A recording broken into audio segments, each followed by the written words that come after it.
E aí, olha, tem uma conclusão muito interessante do próprio Ministério Público de que a FEComércio virou a galinha dos ovos de ouro do Teixeira, do Zanin e dos seus amigos advogados. Por quê?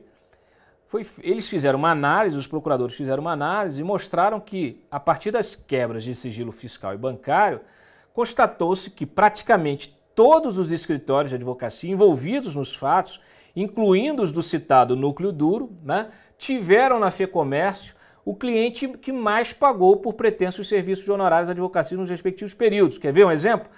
A própria banca do Teixeira e do Martins, né, do Zanin aqui, o compadre do Lula, apenas entre 2013 e 2016 recebeu o total de 67,8 milhões de reais. 15 vezes mais que o valor recebido pelo seu segundo maior cliente no período. O parceiro deles, o Hargreaves Advogados, recebeu entre 2013 e 2014 quase o dobro do seu segundo maior cliente. Não por coincidência, o próprio escritório do Teixeira e do Zanin, num total de 20 milhões. Entre maio de 14 e 16, a FEComércio pagou cerca de 42,9 milhões aos escritórios de Eduardo Martins, filho do presidente do STJ, Humberto Martins. Segundo o Ministério Público, os valores egressos do Sistema S praticamente foram a única fonte de rendimentos do escritório do Eduardo Martins em Maceió, representando nada menos que 97,6% dos valores recebidos. E no caso da sede em Brasília, a FEComércio foi responsável por 74,2% dos valores recebidos pela banca. Ou seja, se não fosse a FEComércio, esses escritórios nem existiriam, não se sustentariam. É incrível, até advogados como o do Lula, né, 15 vezes o que eles tinham de contrato com o segundo maior cliente deles. Na verdade, a FEComércio é que bancou essa gente toda. Não foi diferente com os escritórios vinculados a Herman de Almeida Coelho, Jamilson Santos de Farias, Marcelo Henrique de Oliveira, Antônio Augusto de Souza Coelho. Né? No caso de Herman, por exemplo, os valores totalizam soma de 120 vezes maior que o recebido pelo segundo maior cliente, 45 vezes maior do que a soma de todos os demais escritórios.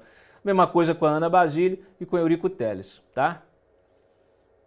E aí, a minha singela apreciação aqui dos fatos.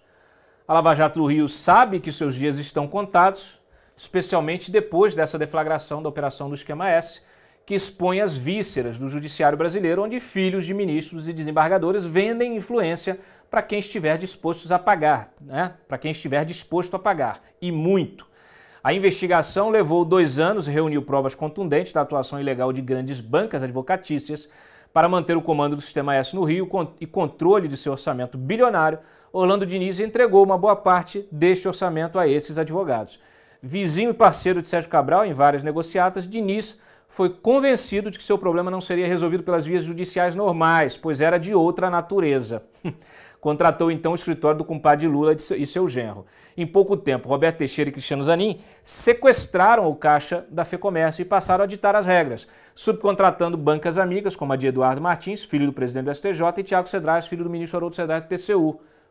As parcerias incluíam os escritórios de Ana Basílio, mulher do desembargador André Fontes, ex-presidente do TRF2, e de Flávio Sveiter, cujo nome entrega a filiação com Luiz Sveiter, né, o polêmico ex-presidente do TJ Rio de Janeiro.